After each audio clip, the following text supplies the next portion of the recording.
This is a copy of what the first Bible printed in English in America looked like. This Bible was printed by the U.S. Congress in 1782. In the records, it says that this Bible was, quote, a neat edition of the Holy Scriptures for the use of our schools, end quote. So the first Bible printed in America in English was printed by Congress for the use of our schools. It's worse than that. In the front of the cover, it says that Congress resolved the United States and Congress assembled recommend this edition of the Bible to the inhabitants of the United States.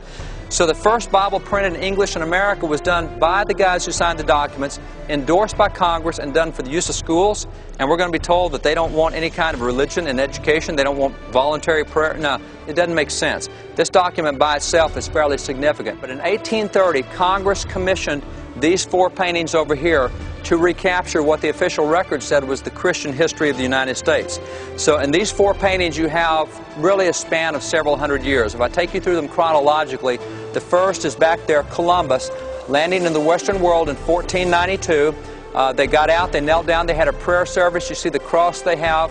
They named the land where they had landed San Salvador, meaning Holy Savior, which tells you something of the thinking that was going on then. You come back over my shoulder here. This is the baptism of Pocahontas in Jamestown, and this was in 1613. Over here, the fourth painting is 1620. This is the embarkation of the Pilgrims coming to America. You see them gathered around the Bible there. You see the prayer meeting they're having. Now, if you just take those four paintings right there, those four paintings in this great secular hall of government, those four paintings represent two prayer meetings, a Bible study, and a baptism, which is not bad for a secular building.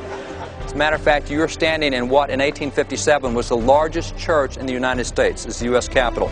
Back on December the 4th of 1800, members of Congress, members of the Senate, Thomas Jefferson was over the Senate, you had John Trumbull over the House. They decided that on Sundays we would turn the Capitol building into a church building.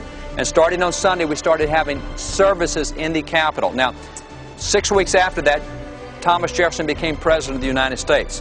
But for his 8 years as President, he went to church here at the U.S. Capitol, listened to the sermons here at the Capitol, and being Commander-in-Chief, he decided he could help the worship here at the Capitol.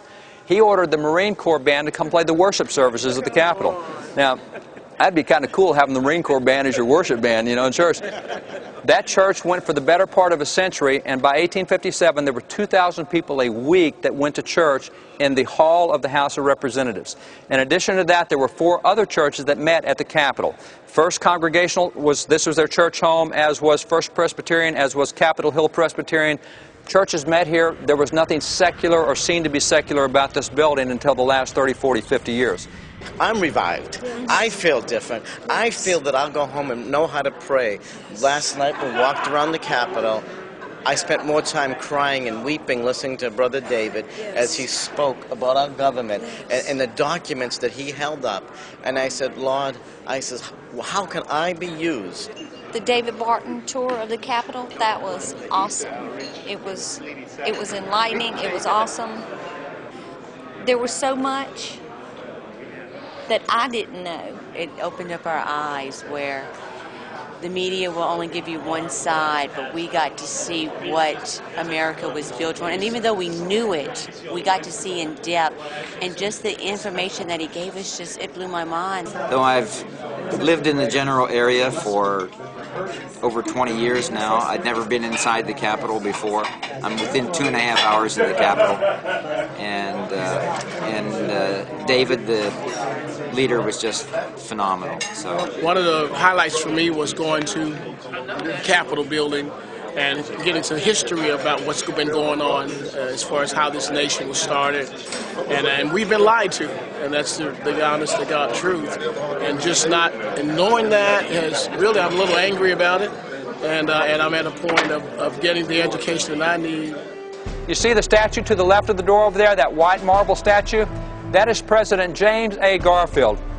President Garfield was one of the young major generals in the Civil War. He was a war hero. He became Speaker of the House. He became the 20th President of the United States. And by the way, that man founded Howard University. General O.O. Howard took it over after he founded it. Just a really cool guy. But what we never hear about that President of the United States is that he was a minister during the Second Great Awakening. This is actually one of his letters, signed James A. Garfield, 1858. In this letter, President Garfield recounts that he had just finished preaching a revival service where that he preached the gospel 19 times in the revival. He says as a result of his preaching, he said that 34 folks came to Christ and he baptized 31 of them. Now that doesn't seem like a typical presidential activity today. That's what we used to do with presidents in the past. Again, you'd walk through, you'd see that statue, you'd think, oh, there's a president. You'd never think there's a minister. We've so compartmentalized Christianity in such a small box that we don't realize our military leaders, our ministers, our educators, our presidents used to be ministers. That's why I say about 1/4 of these statues are ministers of the gospel. The church has been silent. It's been a real eye-opener to see, the forefathers of our faith in this country, how they engaged the culture. They had a positive impact on the culture, and really we're all the beneficiaries of that generations later. Now, if you come back to these guys right here, these 56 guys right here are the ones that create all the problem with religious expression in public today. You see, every time we go into a public setting on a court case, and what's happened is we've all been trained to recognize the two least religious founding fathers. We can all find Jefferson and Franklin, and everybody else was just like them. Really? I mean, most people have no clue that Jefferson started church in the U.S. Capitol, that it went for a century.